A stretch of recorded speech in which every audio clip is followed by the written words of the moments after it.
ബംഗാളിൽ കേന്ദ്ര സംസ്ഥാന സർക്കാരുകളുടെ ജനവിരുദ്ധ നയങ്ങൾക്കെതിരെ തൊഴിലാളി സംഘടനകൾ സംഘടിപ്പിച്ച മഹാറാലി പുരോഗമിക്കുകയാണ്. CITU, all India Kisan Sabha, agricultural workers union എന്നിവരുടെ ആഭിമുഖ്യത്തിലാണ് റാലി നടക്കുന്നത്.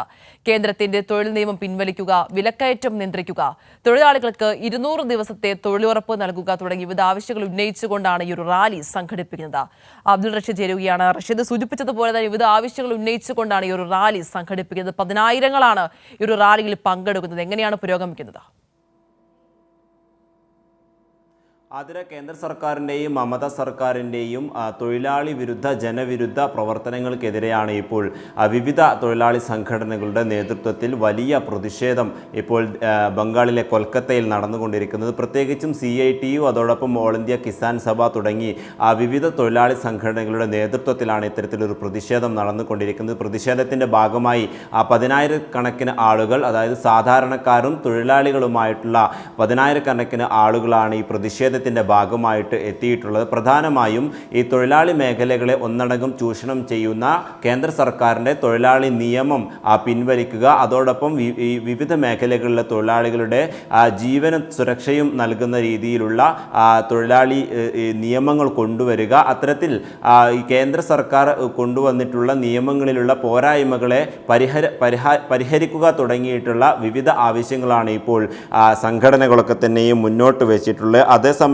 ഈ വിലക്കയറ്റം നിയന്ത്രിക്കുക, അതോടൊപ്പം വിവിധ തൊഴിലാളികൾക്കും പ്രത്യേകിച്ചും കർഷകരടക്കമുള്ള സാധാരണക്കാരായിട്ടുള്ള തൊഴിലാളികൾക്ക് 200 ദിവസത്തെ തൊഴിൽ ഉറപ്പ് നൽകുക തുടങ്ങിയിട്ടുള്ള ആവശ്യങ്ങളും സംഘടനകൾ മുന്നോട്ട് വെക്കുന്നുണ്ട്. അതോടൊപ്പം വിവിധ മേഖലകളിലുള്ള ഈ ബംഗാളിനെ സംബന്ധിച്ചിടത്തോളം വിവിധ മേഖലകളിലുള്ള ചേരി പ്രദേശങ്ങളിൽ ആളുകളെ കുടിയൊഴിപ്പിക്കുന്ന അല്ലെങ്കിൽ അത്തരം മേഖലകളൊക്കെ തന്നെയും കൈയടക്കി വെക്കുന്ന മമതാ സർക്കാരിൻ്റെ സമീപനങ്ങൾക്കെതിരെയും വലിയ പ്രതിഷേധം ഉയരുന്നുണ്ട്. ഇതിനെതിരെയും ശക്തമായിട്ടുള്ള പ്രതിഷേധം തീർക്കാനാണ് ഇപ്പോൾ ഈ സംഘടനകളൊക്കെ തന്നെയും തീരുമാനിച്ചിരിക്കുന്നത്. അതോടൊപ്പം കാർഷികോൽപ്പന്നങ്ങൾക്ക് കേന്ദ്ര സർക്കാർ മിനിമം വേതനം, അതോടൊപ്പം വിവിധ താങ്ങുവില ഏർപ്പെടുത്തുക തുടങ്ങിയ ആവശ്യങ്ങളും ഈ സംഘടനകൾ മുന്നോട്ട് വെക്കുന്നുണ്ട്. അതിന് നിലവിൽ ഇപ്പോൾ ഇതുമായി ബന്ധപ്പെട്ടിട്ടുള്ള പൊതു സമ്മേളനം ഉണ്ടായിരുന്നു. അത് അവസാനിച്ചു എന്നുള്ളതാണ് നമ്മൾ മനസ്സിലാക്കാൻ സാധിച്ചത്. പ്രധാനമായും തൊഴിലാളി സംഘടനകളും തൊഴിലാളി മേഖലയിലെ വിവിധ പ്രശ്നങ്ങളൊക്കെ തന്നെ പരിഹരിക്കുന്നതിനാവശ്യമായിട്ടുള്ള